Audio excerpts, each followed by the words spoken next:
Me llamo Mariana Elena Cortés Rivera. Tengo 34 años. Vivo en la colonia Roma, en Ciudad de México, en un departamento pequeño con ventanas que dan a un patio interior donde siempre suena algún viejo extractor o el vecino tocando guitarra a la madrugada. Trabajo como editora freelance, paso las mañanas revisando textos y las noches intentando dormir con la luz de la calle filtrada por las cortinas. Ahora mismo, mientras escribo esto, tengo el olor del café recién hecho en la cocina y el recuerdo del claxon lejano que nunca falta en esta ciudad. Emocionalmente, estoy hecha a pedazos y curada en partes, divorciada hace 2 años, en proceso de terapia desde entonces, con papeles que todavía hablan de custodia, aunque nunca tuve la esperanza de que alguien me reclamara. Mi vida es rutinas, citas médicas y conversaciones esporádicas con gente que cree conocerme mejor de lo que me conozco. Antes de empezar, si te gustan historias reales que pegan en lo profundo, por favor considera suscribirte. Compartir esto no es fácil, pero quizás alguien allá afuera necesita escucharlo. Crecí oyendo una frase que fue mantra, sentencia y excusa, fue un favor adoptado. La repetían como si con esas palabras pudieran explicar lo inexplicable. Mi madre, Sonia, lo decía con la voz rasposa del cigarro, como quien repite la versión justa para calmar su culpa. Mi padre, Alberto, lo decía con la voz cierta de quien cree que una explicación corta evitará preguntas largas. Mi hermano, Diego, 2 años mayor, lo decía con desprecio, como si la palabra favor marcara nuestra jerarquía. Yo era la niña que le debíamos, la moneda de una deuda que jamás sirvió para comprar cariño. La casa en la que crecimos olía a tortillas frías en las mañanas, a jabón de lavar que picaba la nariz, y a la humedad que entra por la vieja ventilación del pasillo.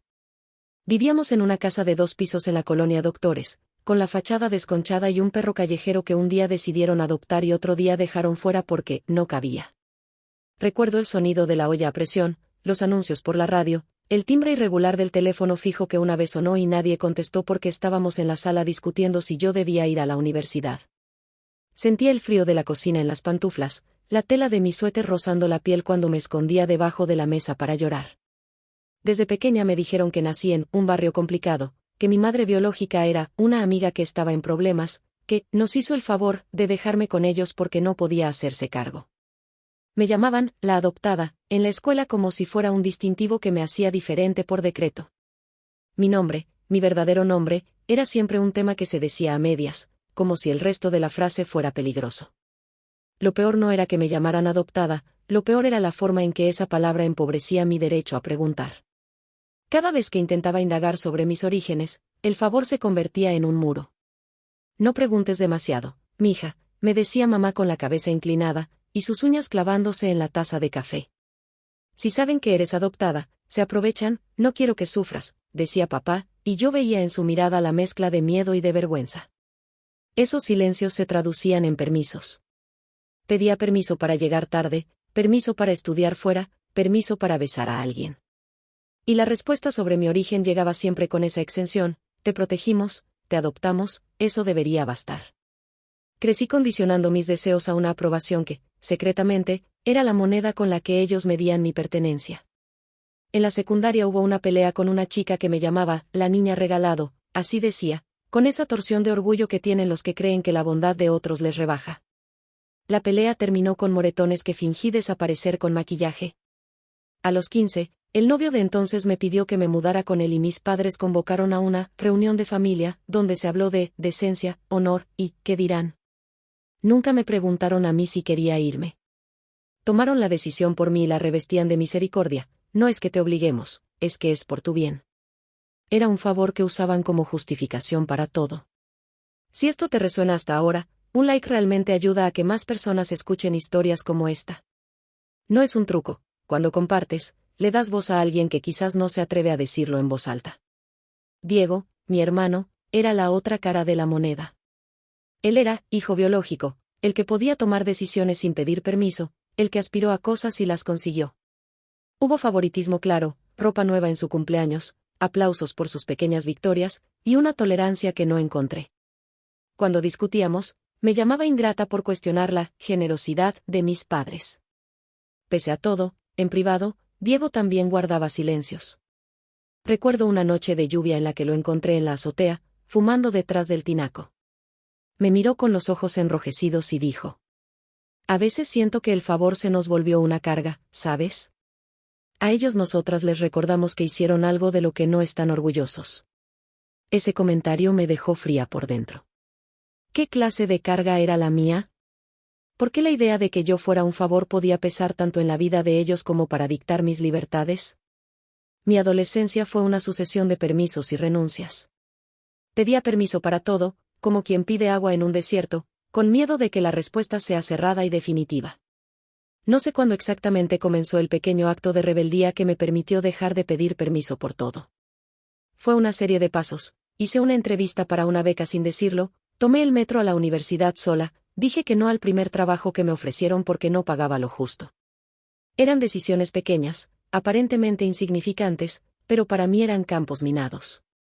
Cada vez que crucé un borde, sentía el calor del juicio aunque estuviéramos a kilómetros. La idea central, y lo que me perseguía, era que mi legitimidad dependía de su narrativa, adoptada como favor. Eso significaba que, mientras yo pidiera permiso, mantenía su control.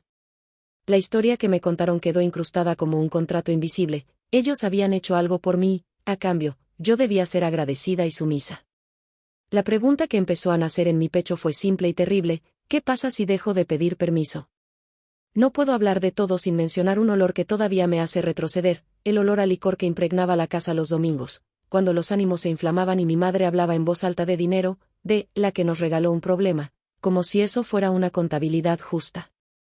La música de esas tardes era la televisión con novelas, la risa ruidosa de mamá cuando estaba contenta y el silencio cortante de papá cuando no lo estaba.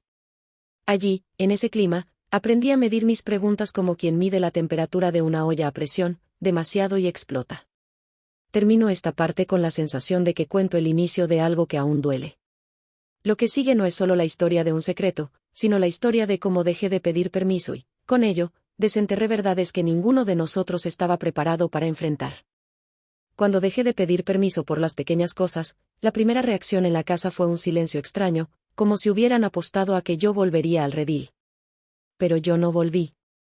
Empecé a trabajar en una editorial pequeña y, por primera vez, con dinero propio. Sentí la libertad física, la que se palpa cuando pagas tu renta y decides el color de tus paredes sin consultarlo con la familia. Esa independencia vino con un precio: explorar las grietas que habían sido disfrazadas de generosidad. Fue una tarde de abril cuando el giro más brutal de la historia empezó. Volví a casa para dejar unos papeles y encontré a mamá en la mesa, revisando un álbum de fotos. Ella siempre había sido cuidadosa con los álbumes, las imágenes familiares estaban seleccionadas, con recortes precisos, como si cada página contara la versión autorizada de nuestra vida. Ese día, el álbum estaba abierto en una hoja que yo nunca había visto, una fotografía Polaroid de una mujer joven con un abrigo rojo, sonriendo hacia la cámara, sujetando a un bebé envuelto en una cobija. No había fecha. A un costado, escrito con lápiz, estaba mi nombre completo. Mi corazón se detuvo, mis manos empezaron a sudar. ¿Quién es ella?, pregunté sin pensar. Una amiga, respondió mamá sin levantar la vista. Una amiga que nos confió a la niña por un tiempo.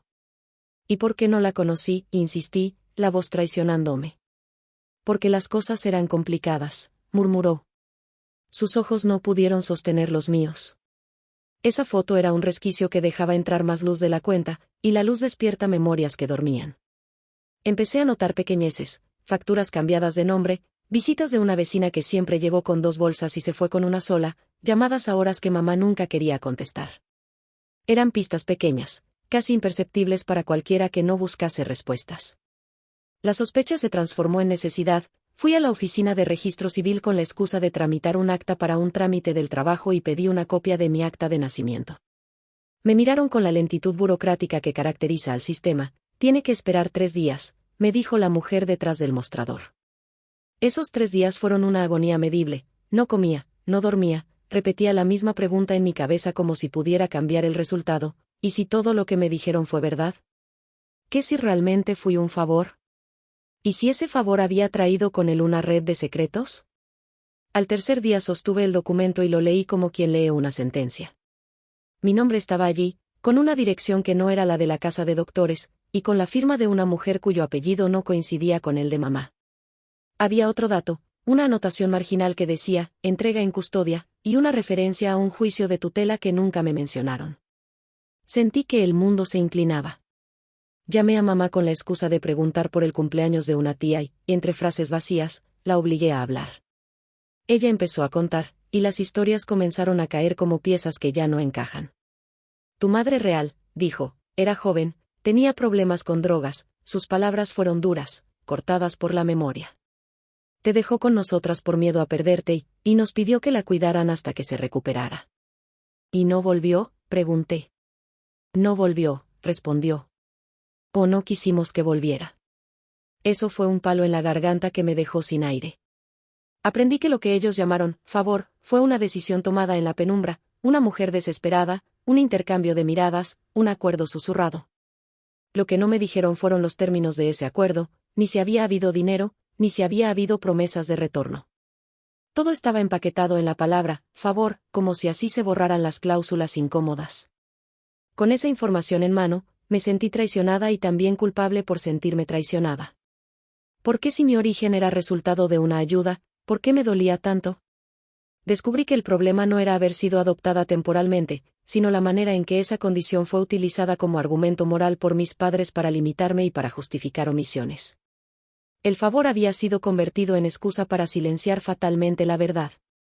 Este descubrimiento encendió algo en Diego también. Lo llamé una noche y le conté lo que había encontrado. Su silencio fue largo y áspero. No quiero saber, me dijo. Si empiezan con historias, esto se vuelve un agujero sin fondo. Pero merezco saberlo, repliqué. Merezco saber mi historia. ¿Y qué vas a hacer con eso?, preguntó, con la voz al borde de romperse. ¿Vas a ir con mamá a gritarle? Él tenía miedo de que la verdad deshiciera la familia. Yo, en cambio, sentía que solo con la verdad podría poner fin a la culpa que me habían impuesto. Decidí confrontar a mamá con documentos en mano. La vi cerrar la puerta con movimientos medidos, como si el ajedrez de la conversación se jugara entre silencios premeditados. No quiero que sufras, dijo ella, como quien confiesa un pecado. No quiero que me manipules, le respondí. No quiero que me uses la palabra favor para que yo acepte menos. Te lo hicimos por amor, replicó, y en esa palabra vi la mezcla de redención y prerrogativa. Cuando alguien te dice que hizo algo por amor, a veces quiere decir que tiene derecho a decidir.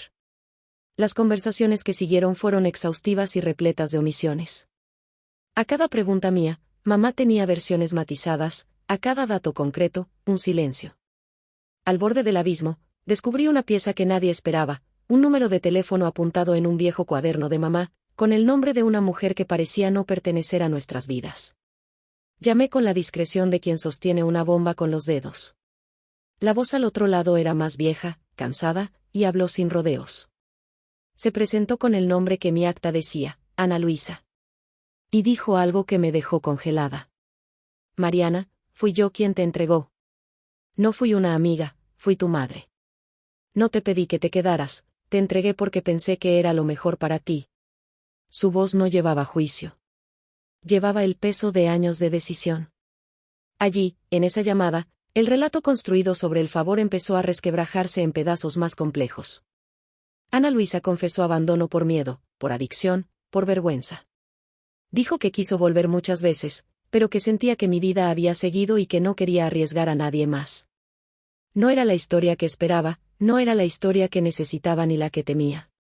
Era humana, cruda, imperfecta. Si esto va tocando algo dentro de ti, si alguna parte de tu historia se parece a esta, por favor comparte en los comentarios.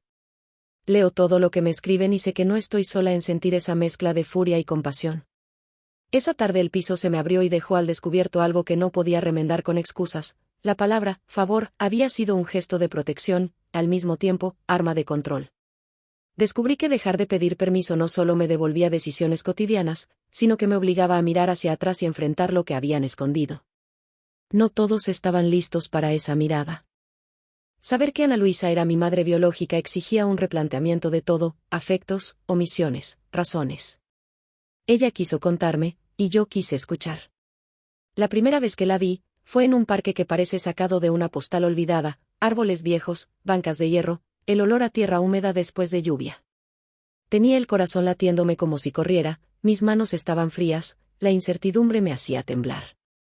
Llegó con una bolsa de pan y una expresión que no era ni arrepentimiento ni defensa, sino la de alguien que ha llegado tarde a su propia vida. Nos sentamos frente a frente y su mirada fue la de quien busca permiso para decirse. Habló sin pedir permiso, y yo la dejé hablar porque necesitaba andar por ese mapa. Me llamo Ana Luisa Mendoza, dijo, como presentándose a sí misma de nuevo. Perdón. No hay otra palabra que valga. Su relato fue una mezcla de ausencia y causas, una familia pobre, una relación rota, la espiral de la droga. Me contó de la noche en que me dejó en la casa de Sonia y Alberto, la lluvia, las manos temblorosas, la sensación de que me salvaban de algo. Ella no intentó absolverse. Dijo que no supo qué hacer, que pensó que al darme en custodia me daba una oportunidad. También habló de los intentos de retorno, de cartas sin respuesta, de encuentros fallidos. Me dijo que me seguía por fotos, que me veía crecer en quienes decía que eran mis padres. Esa confesión me dolió, no por la decisión en sí, sino por la manera en que la verdad había sido fragmentada por la gente que me crió. Si mi madre biológica había querido recuperarme, ¿por qué no se le avisó? ¿Por qué se le cerró la posibilidad? En la casa, la versión oficial era otra, que ella había sido una irresponsable que no quiso saber más de mí. ¿Quién tenía la autoridad para escribir el final de su historia y borrarme la posibilidad de conocerla? Después de ese encuentro quise saber más, y no solo por curiosidad, sino por la necesidad de armar mi identidad con piezas reales. Empecé a investigar la historia de Ana Luisa, conversaciones, cartas, apelaciones en tribunales, intentos de contacto. Descubrí que sí hubo comunicaciones, algunas fueron ignoradas, otras contestadas a medias. Lo que aprendí me llenó de ira, había personas que decidieron que su versión era la única válida, y esa decisión me negaba la posibilidad de decidir sobre mi propia sangre. Mientras tanto, la tensión en casa crecía. Mi confrontación con mamá y mi vínculo creciente con Ana Luisa abrieron heridas que llevaban cicatriz, pero que querían reabrirse para sanar o infectarse. Diego, que siempre evitó las emociones como quien evita el tráfico en hora pico, se encontró en la posición de tener que tomar partido. Al principio intentó mantenerse neutral, llamando a la prudencia, recordando que todo lo que habíamos aprendido, la versión del favor, había protegido a la familia de rumores y escándalos. Pero la verdad se instala como agua en grietas, termina por encontrar su camino. Hubo una noche en la que la discusión familiar pasó de miradas a gritos. Mamá gritó que había sido traicionada, que puso su vida en juego por una niña y que ahora la niña no era agradecida. Papá la defendió con la rigidez del hombre que ha apostado todo a una decisión y no soporta que lo cuestionen. Yo me mantuve firme, sosteniendo la imagen de Ana Luisa en la cabeza, y dije algo que parecía simple, pero que rompió moldes. No pedí nacer. No pedí ser moneda de cambio ni justificación moral. Soy una persona con derecho a saber. No necesito que mi origen sea un favor para que me quieran. La frase cayó como un balde de agua helada. Mi padre se llevó la mano al rostro y empezó a llorar como no lo había hecho nunca delante de nosotros. Fue una escena que no olvidaré, ese hombre roto por el peso de sus propias decisiones. Diego se quedó inmóvil, y mamá, con la cara rígida, salió a fumar al balcón. Esa noche, por primera vez, vi que mis palabras tenían el poder de destapar cosas que nadie quería enfrentar.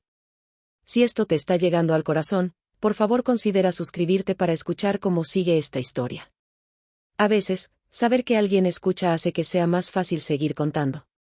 Con el tiempo, el triángulo entre Ana Luisa, mis padres y yo se transformó en una red de conversaciones ásperas, intermitencias, visitas en horarios pactados y el aprendizaje de límites. No fue una reconciliación limpia ni inmediata. Ana Luisa me explicó su perspectiva. No volver a mí había sido decisión dolorosa y a la vez protectora. Mis padres, por su parte, defendieron su propia historia de sacrificio y maternidad asumida. Entre todas las versiones, aprendí algo elemental: la verdad es múltiple y la pertenencia no se define exclusivamente por quien te dio la cuna. Hubo episodios duros, cartas que se leyeron en voz alta como pruebas, testimonios de vecinos que decían haber visto a una mujer rondando y ser echada, la revelación de que a veces se había pagado para que se alejara. Eso me hizo entender que el favor, además de ser un gesto, fue una estrategia de silenciación. ¿Bendición o censura? Depende de quien la narre. La consecuencia directa de ese laberinto fue que dejé de pedir permiso también en el terreno emocional. Decidí que podía conocer a Ana Luisa sin pedirle permiso a mis padres para hacerlo. Fue una línea difícil, me sentía traidora y legítima al mismo tiempo. Empecé a visitarla en su cuarto de renta, a escuchar su risa en las tardes, a aprender por qué algunas de mis manías me venían a la vez de ella y de quien me crió. Sentí que mi identidad, hasta entonces fragmentada, empezaba a coserse con hilos desparejos. Pero la historia no iba a ser solo de encuentros tiernos. Las consecuencias se fueron pagando, mi relación con mamá entró en crisis. Ella se sentía desplazada, y su amor tomó la forma de control. No me quites lo que me costó, me dijo una vez.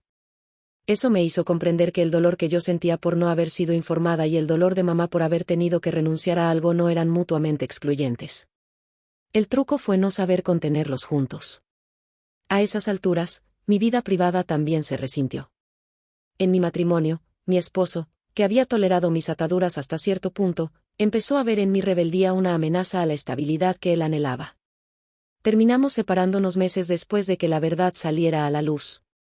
Duele decirlo, pero el proceso de reclamar mi historia me costó perder lo que creía una familia. Fue una pérdida que me enseñó que a veces, para ser dueña de tu vida, hay que dejar ir cosas que antes pensabas indispensables. Una noche, sola en el departamento, sentí en mi pecho la mezcla de triunfo y pérdida. Había dejado de pedir permiso y eso me había abierto puertas, pero también había reconfigurado mi mundo. La pregunta que me acompañaba era, ¿todo esto valió la pena? La respuesta era compleja, y quizás no completa, pero en el silencio nocturno supe que pedir permiso por lo que soy no iba a ser una opción más. Después de la separación, perdí la costumbre de medir mis pasos por el mapa que otros trazaron. Vivía con la sensación de una frontera recién abierta, de un lado, lo conocido llenándome de reclamos, del otro, lo desconocido con promesas y miedos. Empecé a asistir a terapia con regularidad, allí aprendí a nombrar las emociones que durante años habían sido reducidas a ingratitud o rebeldía. Aprendí a aceptar mi enojo sin convertirlo en castigo, a aceptar mi tristeza sin convertirla en resignación. Fue en uno de esos encuentros terapéuticos que mi vida dio otro giro. La terapeuta sugirió que hablara con otras personas que hubieran vivido situaciones similares. Me costó al principio porque no quería convertirme en la suma de heridas ajenas, pero al mismo tiempo necesitaba saber que mi historia no era única ni inútil. Asistí a un grupo de apoyo donde conocí a mujeres que habían sido adoptadas, entregadas, relegadas. Una de ellas, Lucía, me contó que, en su caso, la palabra favor había sido utilizada por su familia para justificar un silencio que escondía abuso económico. Otra, Alejandra, relató cómo ser llamada adoptada en su comunidad le sirvió a sus padres para negar la posibilidad de su propia culpa. Las historias eran distintas pero el patrón se repetía. La palabra favor servía como coartada para ocultar decisiones que dejaban huellas. Eso me hizo pensar que era injusto demonizar a mis padres sin comprender el contexto en el que tomaron decisiones, pero también que no podía permitir que una palabra definiera mi derecho a preguntar. Aprendí a desmontar la carga simbólica del favor y a transformarla en pregunta abierta, en búsqueda de verdad. Mientras tanto, la relación con Diego caminaba en una cuerda floja. A veces parecía entender, a veces se distanciaba. Hubo un episodio que no olvido, una tarde en que fuimos a la casa vieja para recoger cosas que quedaban después de venderla. Entrar fue como entrar en un altar a la memoria. Había cajas, fotos, el olor de la pintura vieja. Entre papeles encontré una carta dirigida a mí, escrita por mano temblorosa, nunca enviada. La carta decía, en palabras entrecortadas, que mi madre biológica había intentado recuperarme legalmente, pero que alguien había aconsejado a Sonia que no contestara porque sería peligroso. No decía quién era ese alguien. Esa carta encendió la sospecha de que había terceros moviendo piezas. Empecé a investigar más profundamente, fui a notarías, hablé con abogados viejos, rastreé nombres en registros de la ciudad. Descubrí que, efectivamente, hubo personas que habían aconsejado a mi familia que evitaran los procesos legales, que no respondieran, y que argumentaron que era por el bien de la niña. La idea se hizo evidente, el favor no fue solo un acto de cuidado, sino una decisión tomada con asesoría externa, producto de un entramado social que privilegia la imagen por encima de la verdad. Al destapar más, aparecieron nombres, un tío cercano que se benefició de la deuda moral, un conocido de la familia que trabajaba en oficinas de lo social y que colaboró con la versión conveniente, incluso el rumor de que había habido dinero de por medio para asegurar la distancia.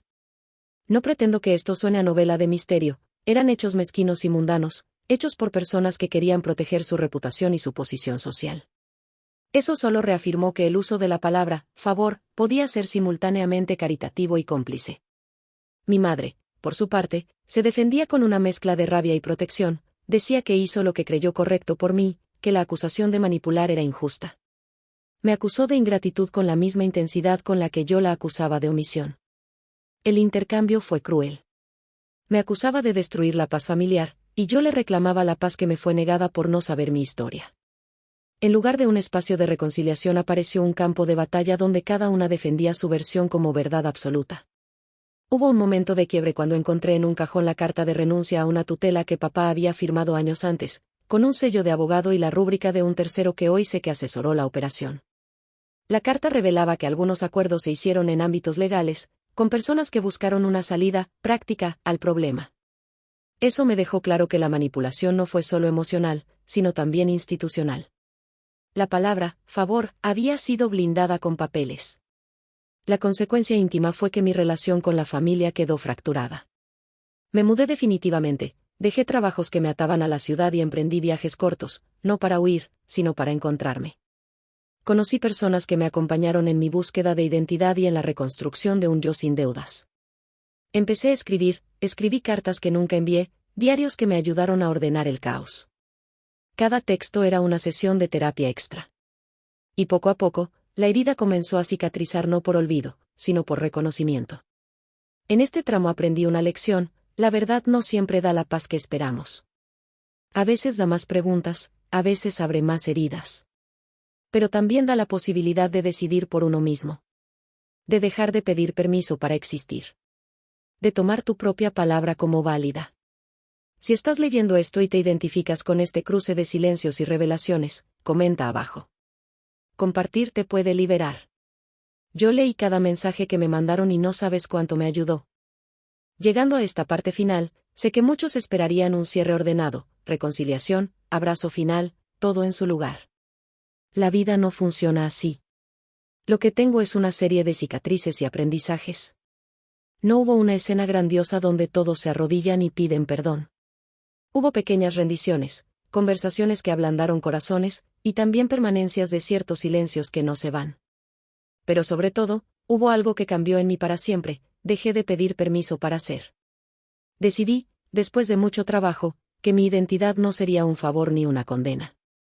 Aprendí a nombrar a Ana Luisa como madre biológica sin convertir eso en una vara para medir el amor de quienes me criaron.